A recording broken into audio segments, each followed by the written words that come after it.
Live and direct, we're back, ladies and gentlemen. This is Monday Live, where I'm excited, Natalie, because I know that we are coming off the tail end of what has been called by international media a historical event. Of course, the theme of the last event that we did that has been called a historical event by third-party news outlets has been all about winning and this idea of winning. And as we're here in the tail end of this year, going into next year, where the last 2 years have been very difficult, very challenging, especially for entrepreneurs that have had to learn the art of adaptation, I thought that this week we would bring together a group of folks to talk about what it means to adapt in business, what it means to win in business, and what it means to be fluid. So, Dr. Natalie Forrest, as always, how excited are you to speak with this fantastic group of folks this week? Well, I'm excited because we have a lot of amazing ladies and two additional great gentlemen here who actually know what they're talking about, who are not those overnight successes, but they actually have been in the trenches, have come out, have found their way, and they have learned the hard way on what winning means. And so they can really share some nuggets and some insights with us. And I think that's what it's all about after the last 2 years. So I'm excited because all of them are going to bring a different perspective with them. Absolutely. And with that being said, let's go ahead and roll in everyone here. And we have a powerful group of folks. This is going to be a real incredible hour. If you're watching this, I hope everyone has a pencil ready. And I hope you write down the gems that you hear from this incredible community. Let's kick it off right there, square in the middle with Coach Les. And Coach Les, I want to talk to you. There you go. And Coach Les, I want to talk to you a little bit about what have you been doing to adapt your business, to modify your business, to make sure that as the world keeps changing, you are still having a role in the market. You're still active. And one thing that we know about you, Coach, is you're very successful with your business.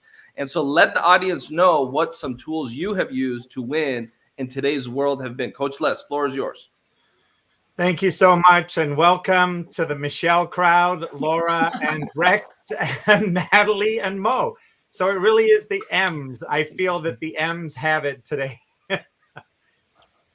Well, I think the best is to say somebody's ringing. Hello. Hello. I'm in the middle of a show. I'll call you back in a second. Go ahead, Coach Les.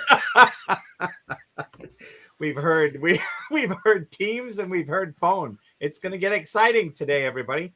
Somebody wants to chime in. I have really taken an approach of how do I make myself affordable? Because as a coach, there's three ways that you can go. We can actually go to corporate America. We can go to corporate America style with big ticket items, big ticket coaching, or we can go to what I call entrepreneurial level, or in which a new place where I have focused, Mo, in the last 6 months, and that is to build Less is More Coach University.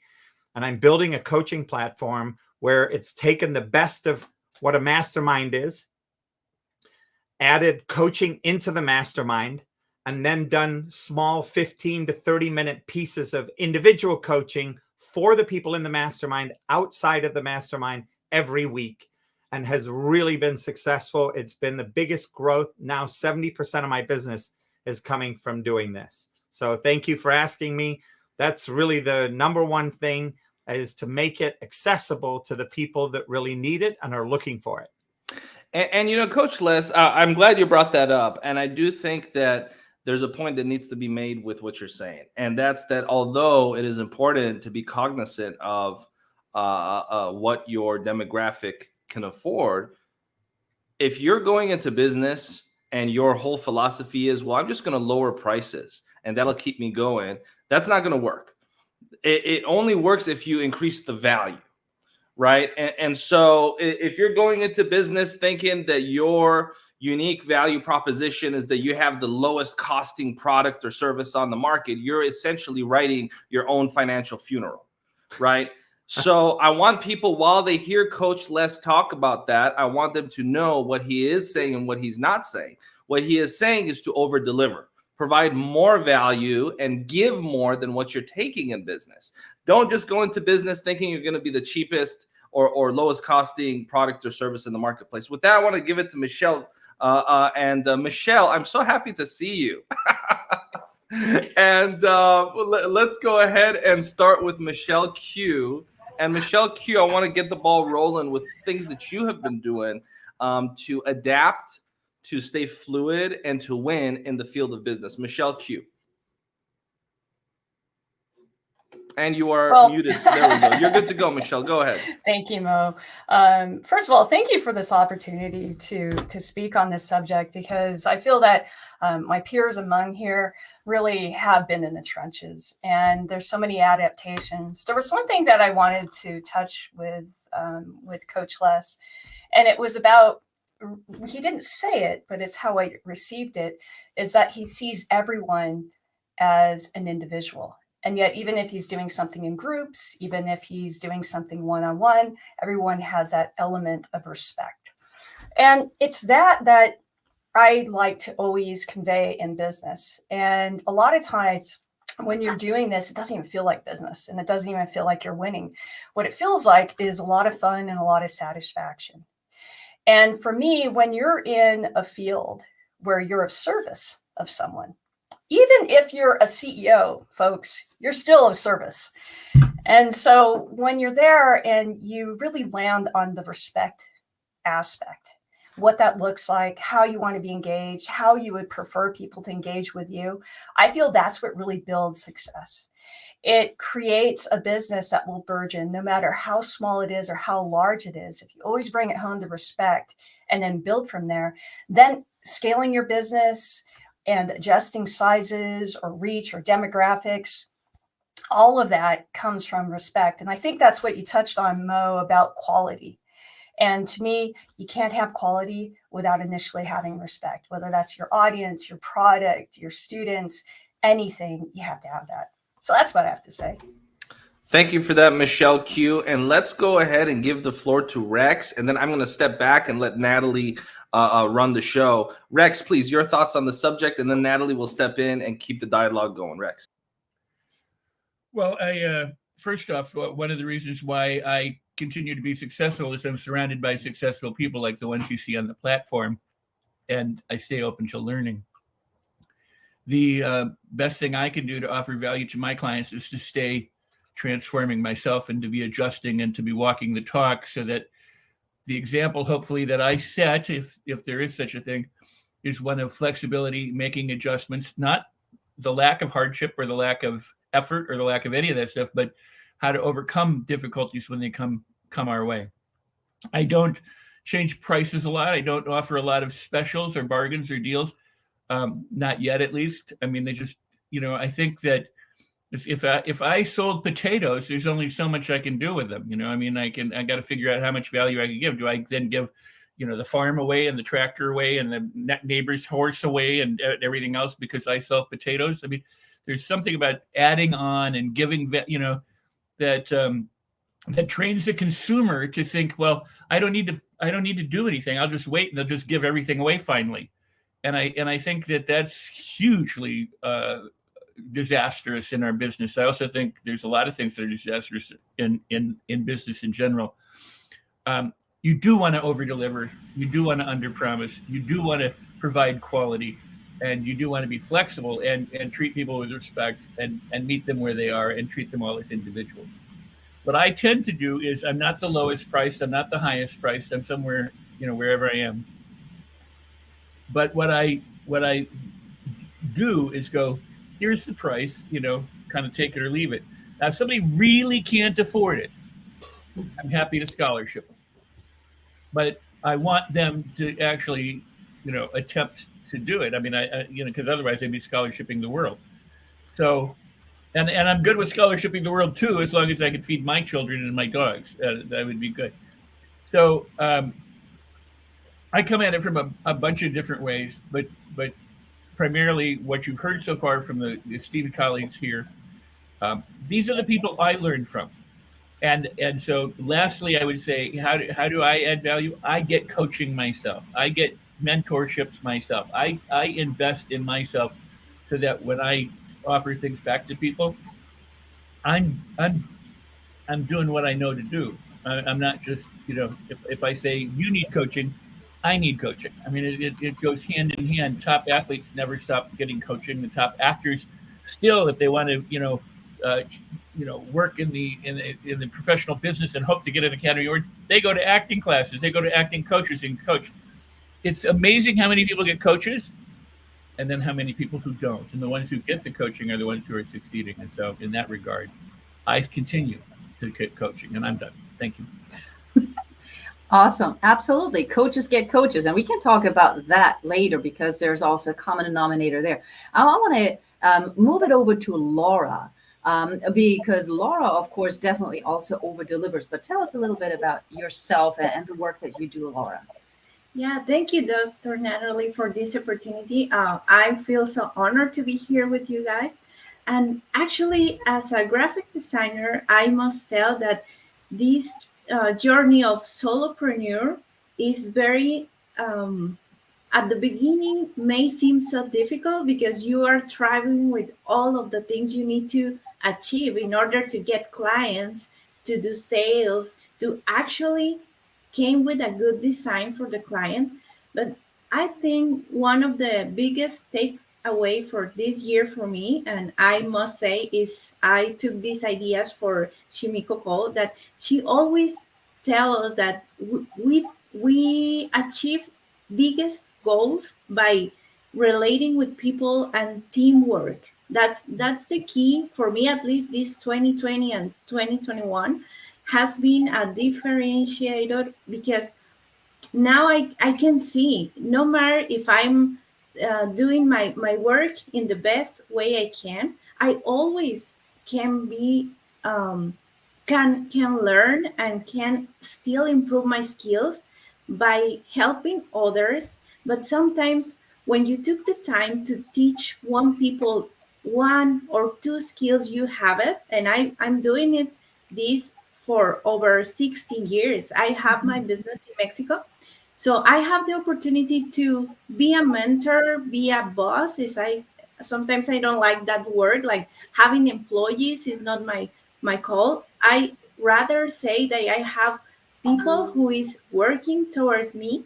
And the way that I found is that every single time you keep the time to teach them any skill you can to improve their lives is going to thrive also your business. And back in the time, I can tell you most of the people that I have worked with, they're still my friends. So for me, that's my biggest winning. So thank you. I'm done. Awesome. Awesome. Yes, the teamwork. And, I would just want to point out that a name was just mentioned, and at least three of us, four of us, five of us, three of us, four of us, five of us are really, really aligned with Shmiko, who also goes by a different name by friends. I won't name that, but she has brought a lot of really good teams together, and that's how some of us also have connected. So teamwork and bringing people together clearly is a threat in 2021 and hopefully 2022. And of course, Michelle McLean also knows about the power of working with people, respecting people, and the individual attention. So share a little bit of your wins with us, Michelle, if you would. McLean. Absolutely. Loving all the Michelles.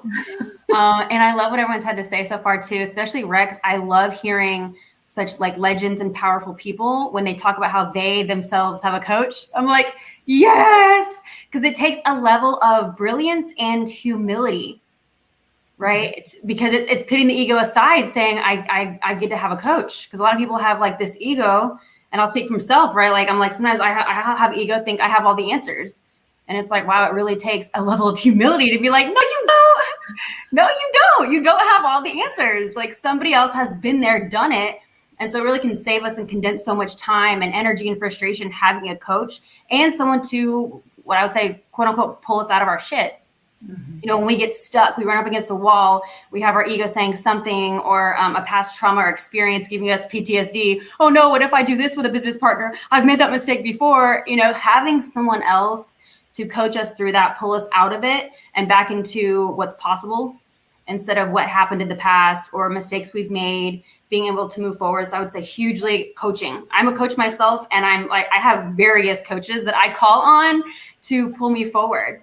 And I think that's key in winning in anything, is having a coach. I think of any sport. anywhere, right? They all have a coach. So I would say coaching for sure to be able to win anything in life. And then I would say results, being connected to the results in any game that we're playing, whatever game, the game in career, the game in romance, the game in our relationships, the game of our family, looking at the variety. So not even just business, right? In all the areas of life, to know if we're winning, we got to be connected to the results. What are the results saying? Oh, results show that I've been a poor daughter. I've been a poor romantic partner. I've been XYZ. So being willing to look and be connected to the results, being willing to look in the mirror and say, okay, this is my current reality. This is what I'm currently creating. And then being willing to say, okay, so what's going to be different? So if that means calling for coaching or getting support. But I think that part too, being willing to look at what's not working. It's not working to skip family events. It's not working to not get up on time and hit snooze. It's not working to not work out because I'm frustrated and I'm feeling angry and I'm feeling emotions. So not exercising doesn't work for me. And I'm speaking very authentically. These are all things I'm experiencing in my life. So I like to share those. So I think being connected to the results that we're producing in our life, not lying to ourselves and thinking we're living in a fairy tale, because that's where we can get lost and stuck and things can fall apart in that area. So connected. And then lastly, I'd say putting out there what's relevant in the world right now, because I have a lot of different programs that like I'm excited for, but I'm like, okay, well, so which one of these is going to be relevant for what the world is experiencing? So like right now, one of the programs I have is around mental and emotional health.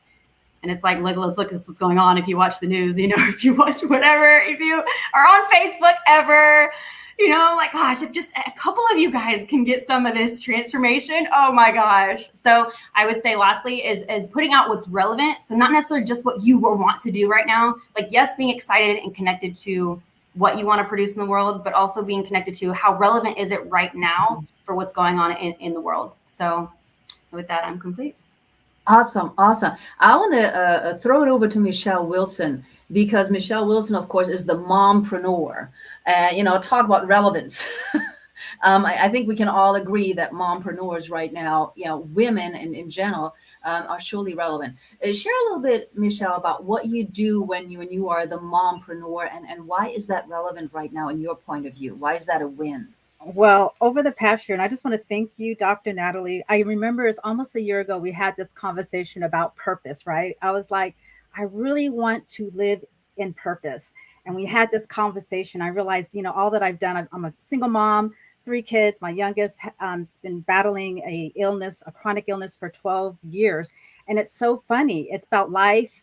It's about kids. And then how do you run a business? And right before getting on this call, my son's calling me. He's telling me, well, he's trying to call me. He's supposed to be at school, FaceTime. And so it's like, how do you manage that? So it was like real live time here. And I'm like, I'm supposed to be smiling. And that was my phone that was ringing and so forth. So I've learned, it's about this inner peace. Mm-hmm. And so I'm really stepping into my purpose. I didn't realize that there's a gift that God took me through all this journey. How do I manage these things? And now I'm really excited about helping other mompreneurs. You can still go after your dreams. You can still, we say balance, but it's really about harmony, because you're always kind of off balance.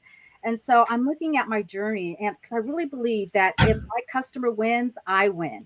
Mm-hmm. And like, how did I get the results through my journey? So I've actually, I've had coaches and mentors and masterminds, and that's what's really kept me relevant in the past year and so forth. But just creating, I'm really excited about, I'm creating a, program for mom entrepreneurs, just to really, because really, to achieve your goals, there's behaviors and there's change that has to go on, but how do you do that? And it's really focusing on your why, your purpose. I'm really excited just to be working with other moms and having a safe place where we could talk about these things, because sometimes we just can't show up to say, yeah, I just unplugged a toilet before I got online, right? So, it's just the real life that we're dealing with. And I'm so excited that we can still have a purposeful, joyful life in all the mess that we live through. So that's what I'm up to.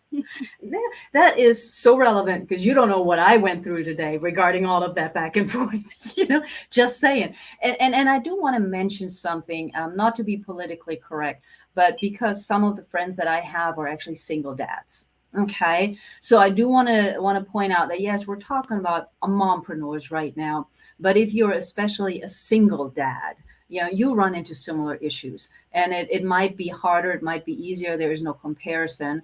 But if you're raising kids, then your focus is most likely on the kids. And so there is some crossover, and I'm saying that because even though some of us may say we work with women, it really applies to others as well. So I don't know if you could say dadpreneur, but that should probably be a dad. But there are similarities.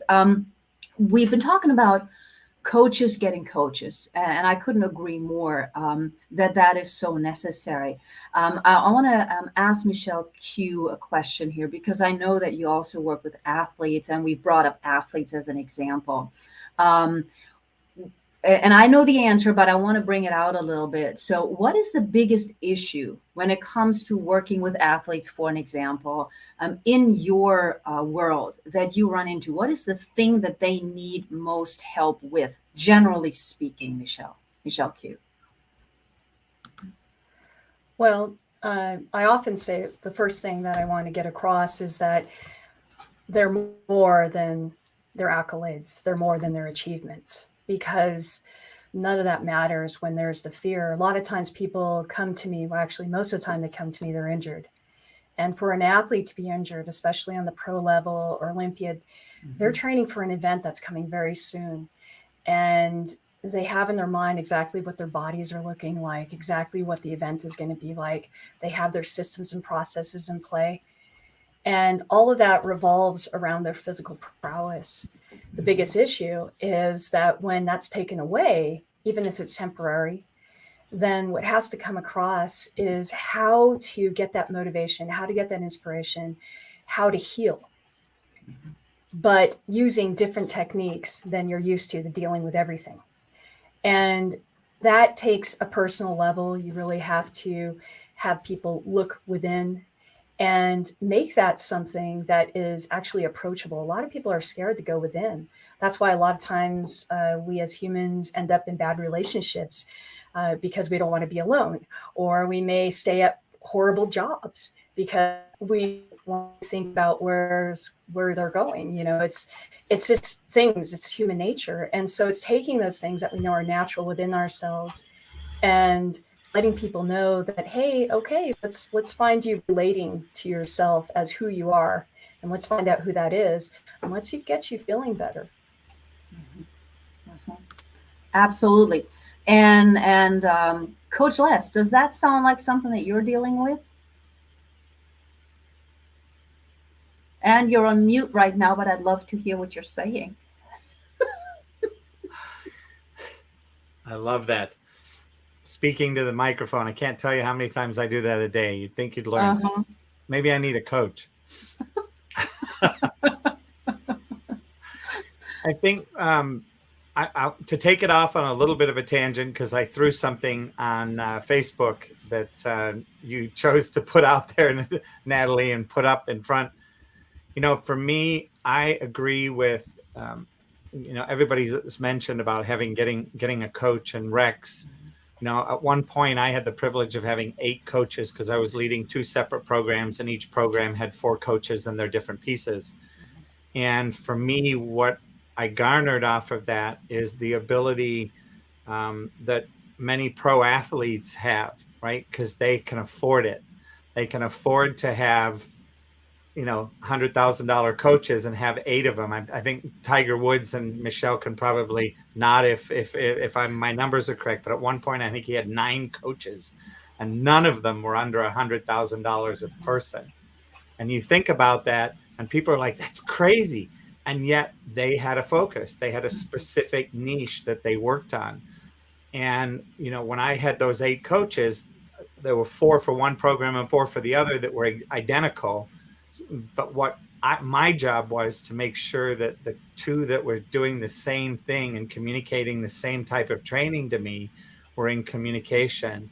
And I think it's so empowering to have somebody that's got your back to that level and to that extreme. It is, it's one of the things I love about Clubhouse. Right? You get into Clubhouse and you go into some of the rooms and everybody really is supporting each other. And then you go into a room where it seems like everybody's attacking each other. And it's literally like somebody turned you upside down, and because somebody was talking about cleaning toilets, stuck your head in the toilet and hit flush. So you want to get out of that room as quickly as possible. So that's what I have to share about that. And thank you once again. It's just a pleasure and an honor to be with such a great staff today. You're so kind, Rex. I wanna ask you something. And this, whenever I ask a question, it goes to anybody, so you can all just jump in, right? So if Rex is done and you really want to jump in, just let him finish.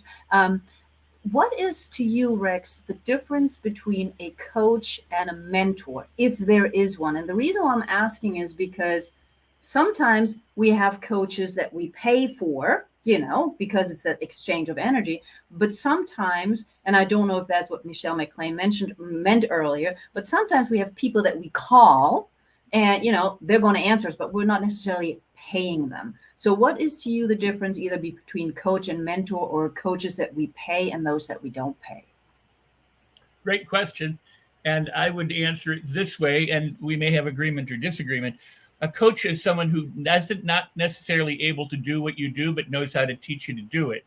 Mm-hmm. So Muhammad Ali's boxing coaches, or a lot of Olympic, they may have been gymnasts at one time, but not all of them are. They just have the wherewithal, the knowledge, the ability to help a person maximize their skill level and to move forward. Whereas I think of a mentor as someone who's been where you have been and who's done what you want to do, and they have traveled the path ahead of you, and so you can learn from them the exact steps you need to take, because those are the steps they took. No, but that said, there are different times, So if they did it in the 30s and you're doing it in this decade, there may be a lot of different stuff. Well, if they did it in the 30s, they're likely not alive. But the point is, and I tend to think of myself more as a mentor than a coach. I tend to appeal to broad audiences where I work one-on-one in workshops and seminars and master classes and things like that. I don't do a lot of personal coaching anymore or one-on-one work with people. But I have had one-on-one work done with me from coaches and with mentors. And like Les, I've had numerous people at one time, but I would say this. Most of my life, whether it's in my movie career or in my, I hate to call it a career, but in my offering of help, transformational help for people, I've always had coaches. And there was a period of time when I was just so busy that I didn't have coaches, and I was training at one after the other and traveling and everything. And I realized at some point, I'm like, people are coming to me constantly with questions. They're calling, they're emailing, they're in person, and I'm standing in front of all these rooms and I'm doing all this stuff. And I thought, I'm not being fed though. Nobody's really feeding me. I feed from my students because I'm surrounded by brilliant minds. You can't help but have a room full of people and go, oh my God, I got some of the greatest opportunity right here, because I've got all these talented people sitting there with, whether they're dog walkers or CEOs or doctors or farmers, whatever, they have an area of expertise and a knowledge of what they do. So I learn from everyone. Mm-hmm. But I just said, hey, you know what? I'm gonna go take some classes. I spent thousands of dollars going and doing challenge camps, not that many years ago, within the last 10 years. And I met other people like myself who are professional people who've been around for a long time. They're doing the same thing. And it's because we need to be nourished too. Mm-hmm. We got to eat too. From the fruit of the vine kind of thing. We can't just be pouring it out and not expect to have it replenished. So I seek out mentors and coaches and or classes or programs where I can be fed, because, it's part of, I want to live on the planet like everybody else. I'm not just here to talk. I'm here to listen, and I'm here to enjoy other people. So it's and to do things and to be challenged. Or I love to go to people who are just starting out career-wise. Like, I hate the term motivational speaker. I love going to see the new ones who are emerging, because they have a freshness and a vibrance and a nervousness that is lost when somebody gets really, really seasoned. They're good at it. And they can talk at the drop a hat, and they can sit, they can go on for hours. But the newbies like going, God, how do I do all this stuff? And they're coordinating. And you watch that at work, and it's so thrilling to watch them not only meet the challenge of that moment, but to rise up in that industry. So it's a beautiful thing. Awesome. And I think I want to turn it over to Coach Les for just a moment because I think he has a surprise for us. Go ahead. I'm going to actually make you all large. There you are. You're the only one on screen. Okay. And you're on mute in case you were going to say anything. Just I had to point that out. Multitasking. But here's my little display that I created for what Rex was talking about. And it's data like going to a library, teach like a professor, instruct step by step, guide and mentor. So I'm going to differ a little bit from what Rex said for the exact reason that he said at the end, because mentors are usually coming from the past, and then there's coaching. And then in the very center, we have a bullseye ownership. So the idea really is a coach is all of that, right? And the idea is they want to coach somebody and then step out of the way and let that the person, their client, or whatever, fly like an eagle. But all the rest of it, and there's so many times on Clubhouse where you go into some of the rooms and people that say they're coaching and all they're doing is giving data and instruction. And it is such a shame because it does such a disservice to the people like the ladies on here on stage, right? That it and to Rex, and that have put all this time into learning. I mean, listening to Rex talk about all the learning he continues to do, right? We're never too old to learn and never too old to be able to go and learn from other people. So I really love that. Thanks, Rex. Yeah. Well, thank you for that, Les. You added some excitement. We have a disagreement. So if you think that Coach Les is right and Rex is wrong, let us know in the comments. If you think Rex is right and Les is wrong, let us know. So Rex, we're going to give you 30 seconds to respond. I didn't know that we differed in any way. No, I didn't think so either. Oh, you're pushing an argument on us, Mohawk. I will say this, and I think I said it the very first time I appeared on any one of the Los Angeles Tribune shows on leadership, which I believe was my first, appearance with the Tribune. I said, I'm not a leader. I'm a guide. I'm a tour guide. I walk hand in hand with people and go, look at that, look at this, and isn't this wonderful? And that's how I always have thought of my role. You call it catalyst, you mentor, coach, whatever. I think of myself as somebody, I'm walking with you, whether we're walking. And I said I don't do a lot of personal coaching, but don't let that be lost on the analogy. Whether I'm walking with a group, because tour guides sometimes have large groups, sometimes they only have a few people.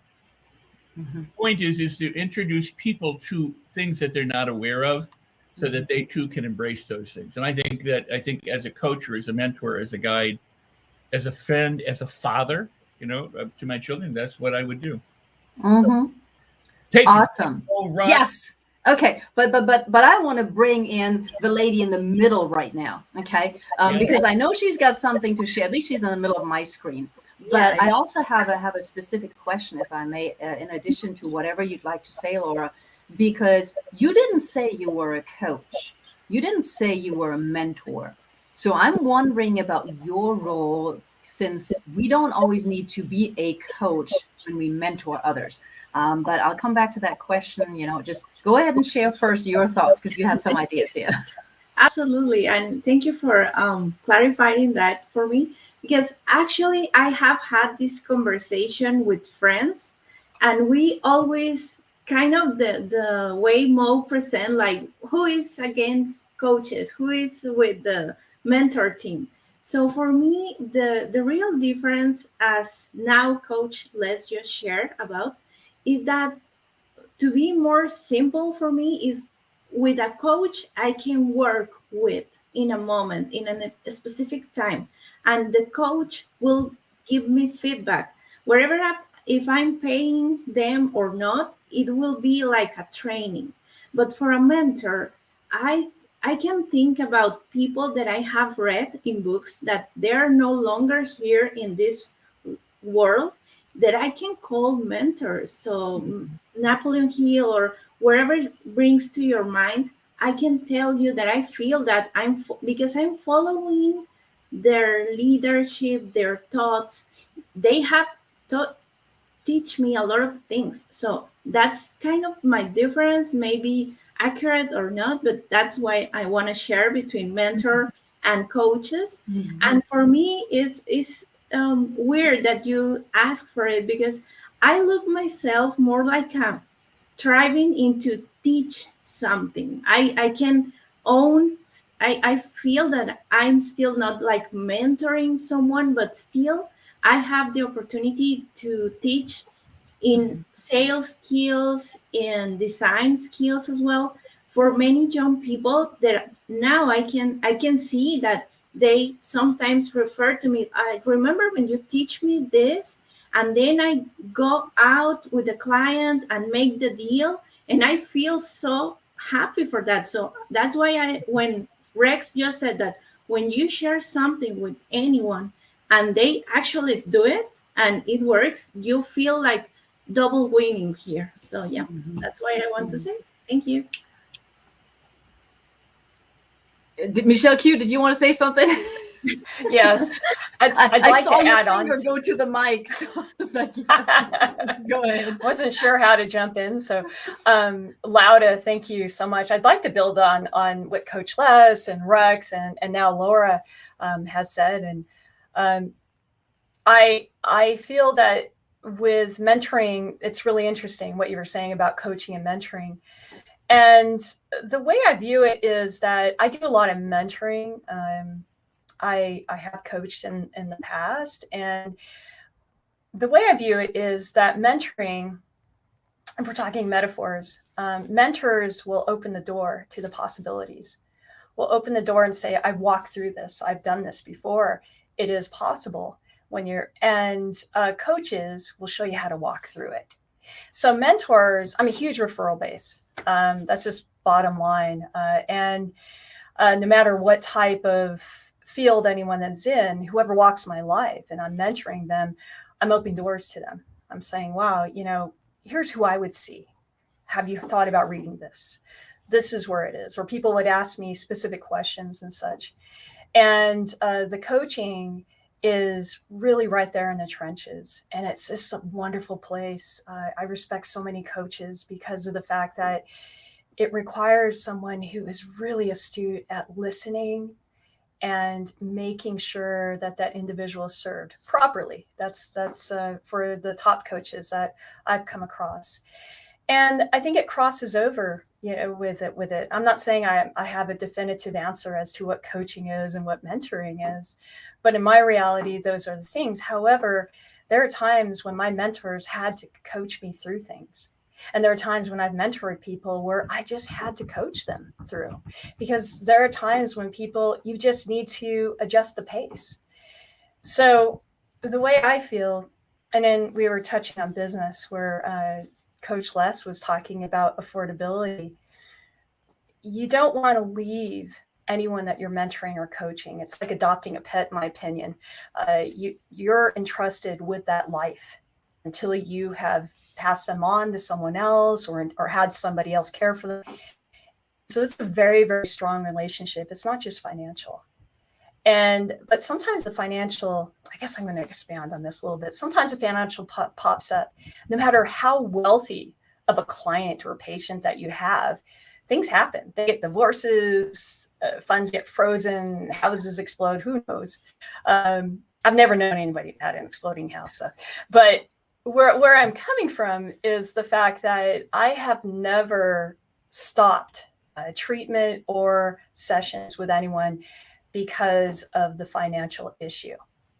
And it's because of the fact that when you're taking somebody on, it's a very serious relationship. So you probably saw that coming. And if you haven't, maybe you ought to find a coach or a mentor to remind you what that looks like.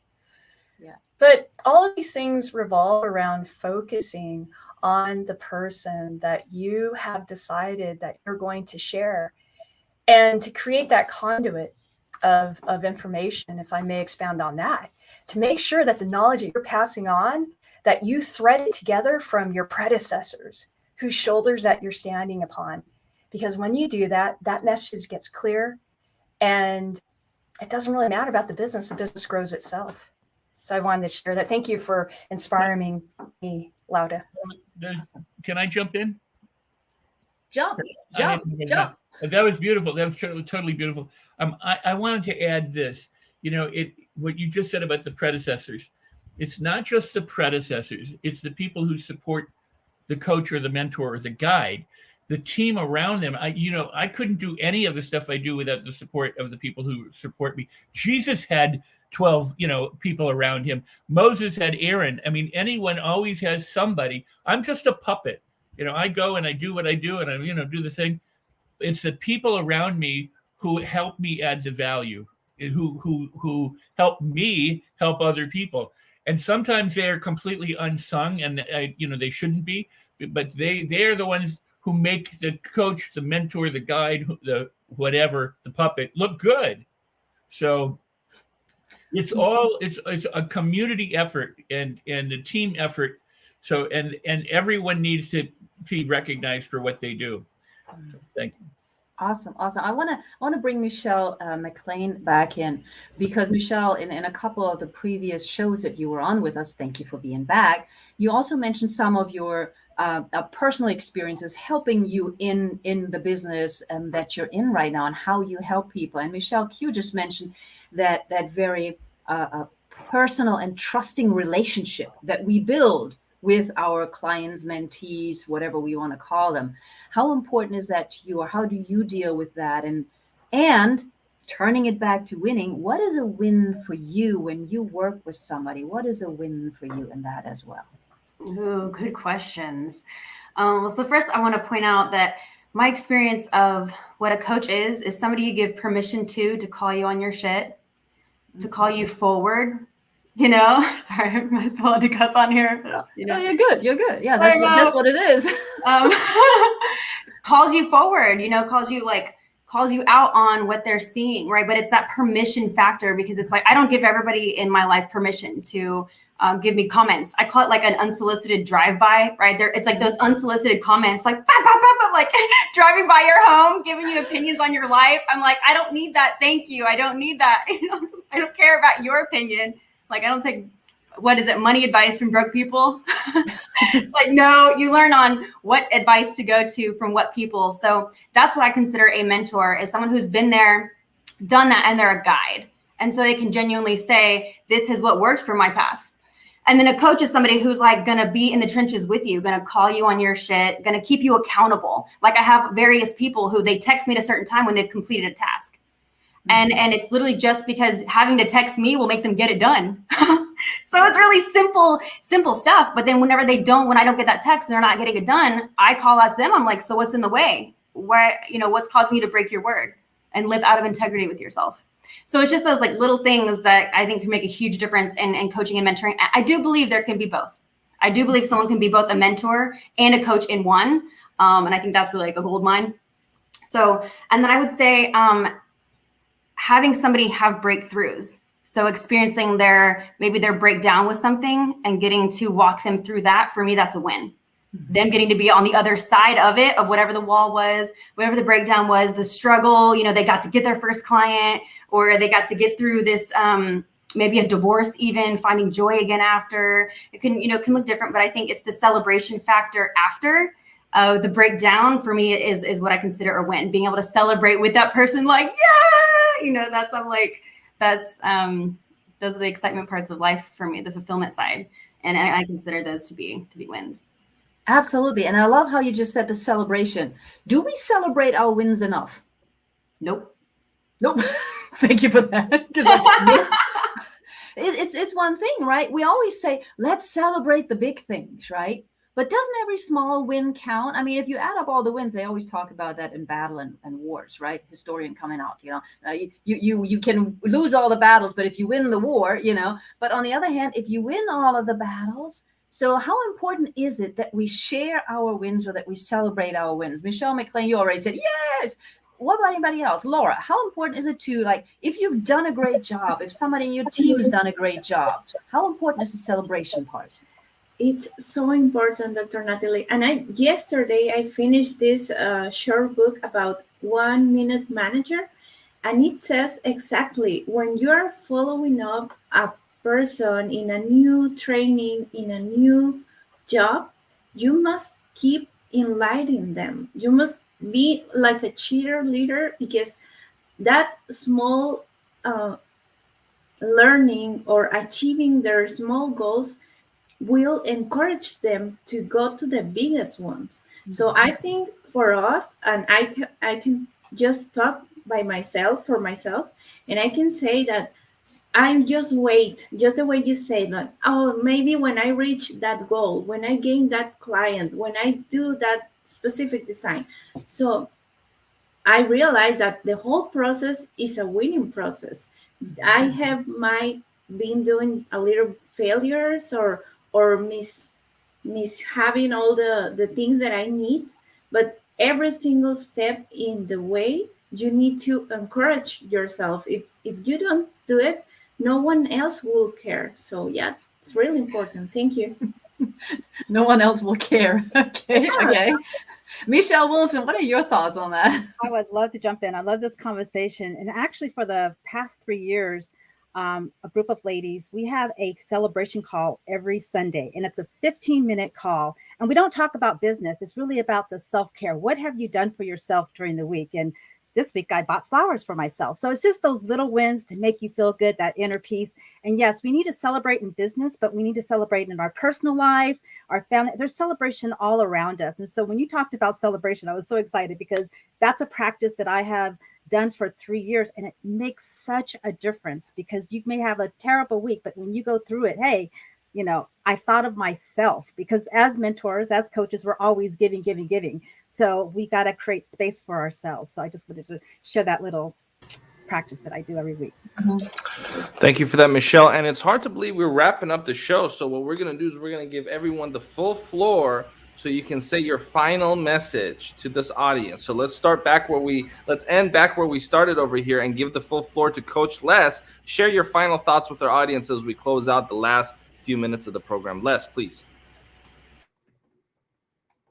Thank you very much, Mo, and ladies and Rex. Thank you. It was a pleasure to be here. And to reiterate and follow some of what Rex has said about the win-win, for me, I have a board of directors for one of the clubs that I'm growing on Clubhouse. And to me, it was so easy to make that choice, to have this many people supporting what I'm up to. And it's now flowing over into my business and into the university that we're creating.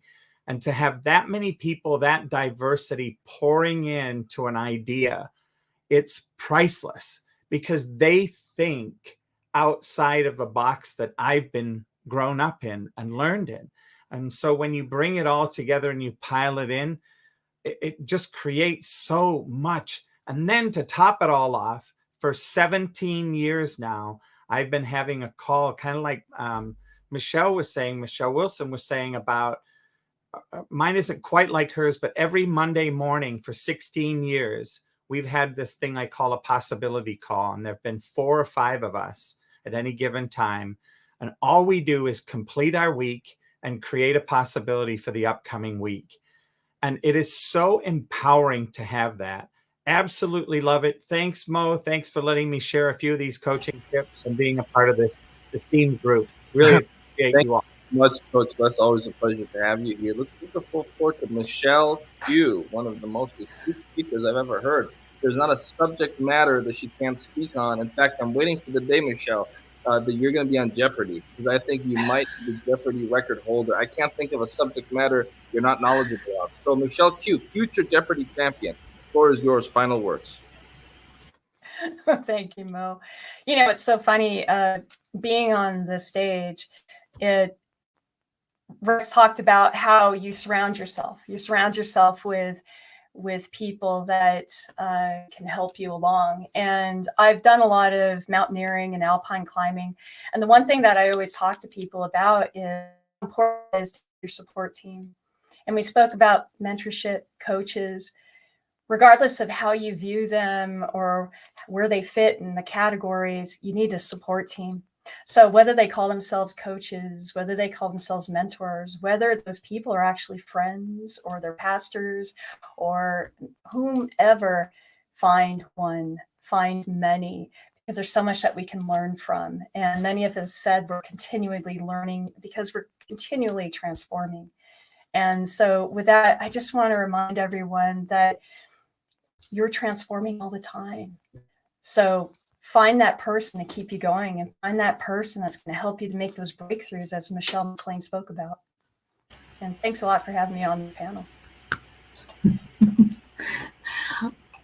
Thank you for that, Michelle Q. Appreciate you taking time to be here with us. And with that being said, I haven't done a product placement on this program for a while, so let me go ahead and do one. The author of this lovely book, Life on Your Terms. And look, everyone here is a fan of this book. I think everyone here pretty much has a copy of this book. I think it's a fantastic personal development book. If you haven't yet gotten this on Amazon, I highly recommend it, because the cool thing about it is you can open it up and just get started at any place in the book. It's got a lot of nuggets. It's not a long-winded book. There's not a lot of fluff in it. So I highly recommend everyone check this out. And with that, Rex Sykes, floor is yours. Share some final words.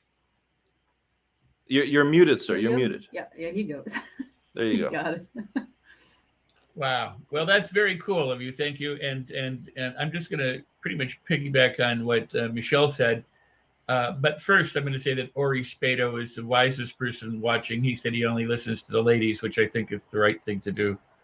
And because the wisdom that is shared by the incredible women on this panel is absolutely worth hearing and listening to, but not just hearing and listening, it's applying.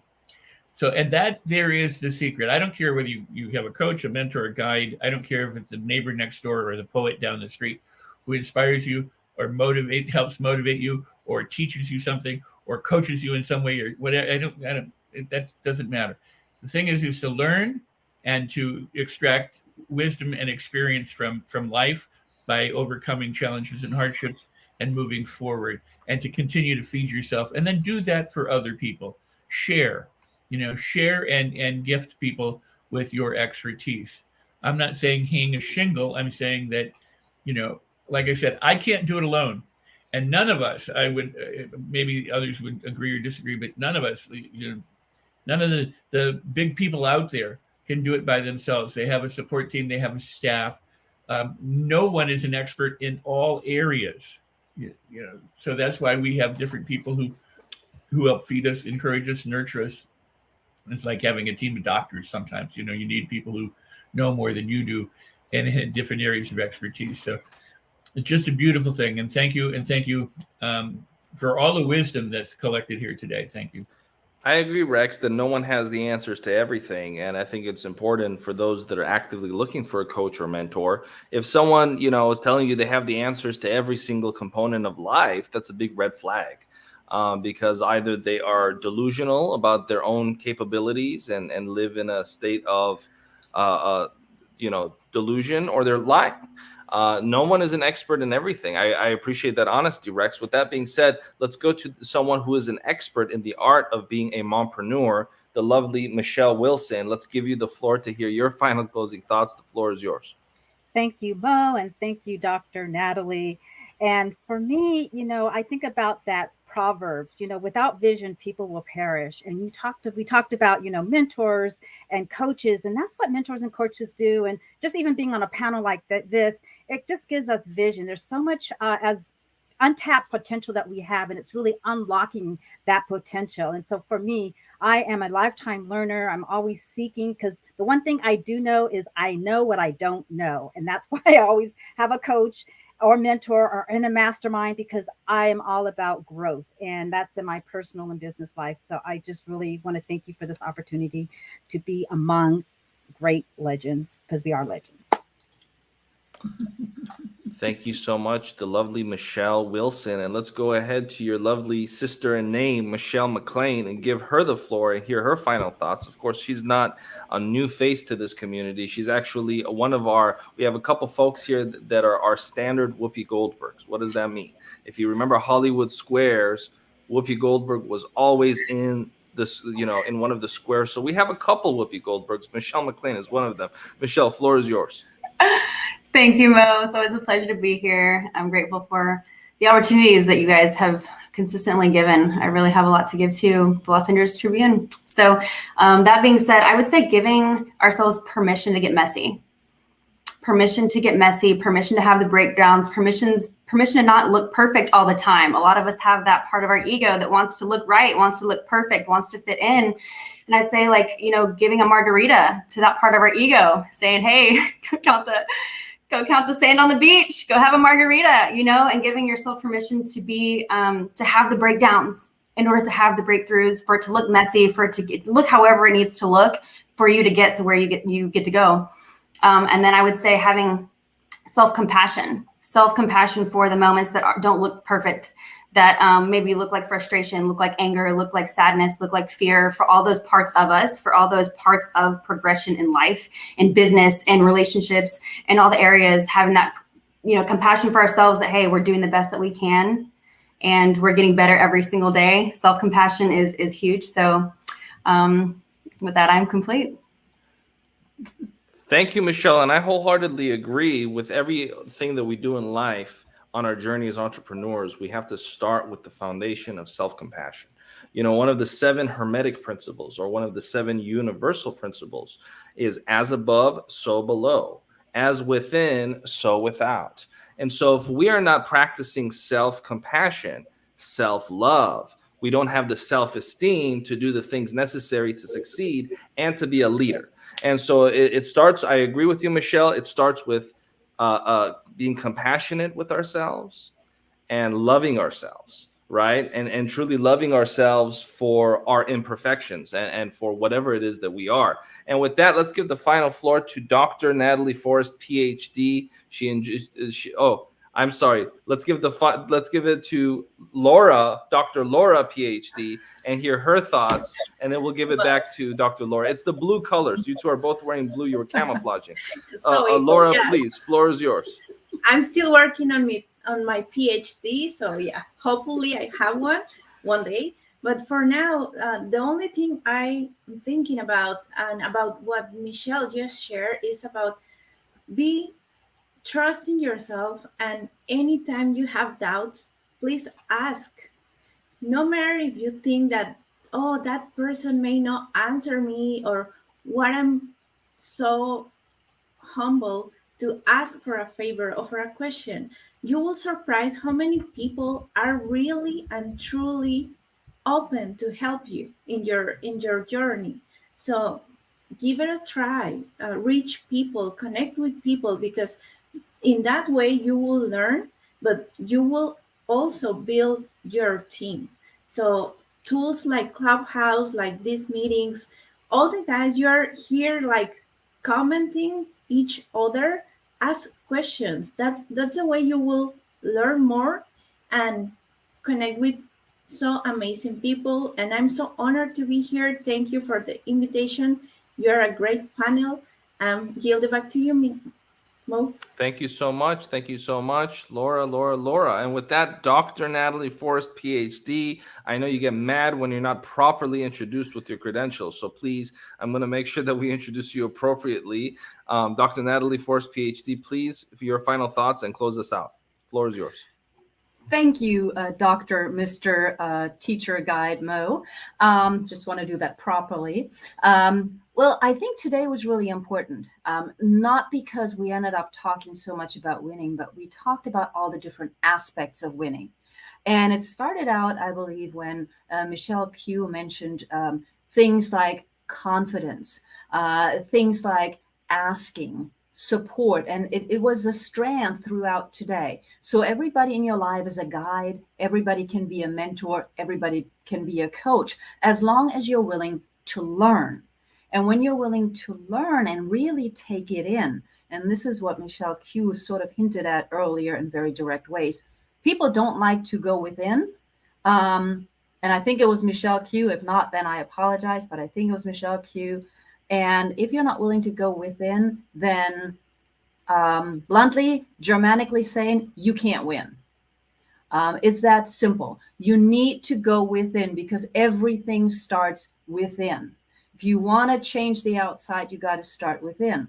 And that means you have to know yourself. You've all heard that. You got to love yourself. We just heard that again. You got to take care of yourself, and you got to surround yourself with the people that will inspire you, motivate you, and, quoting Michelle McLean, call you on your shit, because that's what it's all about. If you don't do that, then you're in the wrong place, and you just need to step aside and exist instead of living. And that was my sermon for today. Thank you, Mr. I agree, Dr. Teacher Forrest. I agree, Dr. Forrest, and you know, it goes back to being self-compassionate, but also introspective, right? Because while someone is self-compassionate, you have to be you know the word, Dr. Natalie Forrest. I'm not a doctor like you, but with that being said, you know, if your financial life is crappy, if your relationships are crappy, if you have friendships, if you're not liked by people, generally speaking, the people in your life, if you don't have a lot of people that have been in your life for a long time, if all aspects of your life are crappy, there might be something, you know, something here you got to wipe off when you look in the mirror. There might be something, you know, little crap right there, and you got to be honest about it. And with that being said, ladies and gentlemen, thank you so much to this incredible panel, and for all of the folks watching in the virtual auditorium, and for all the folks watching this years from now. This has been another presentation of Los Angeles Tribune. Until next week, we love you and we appreciate you.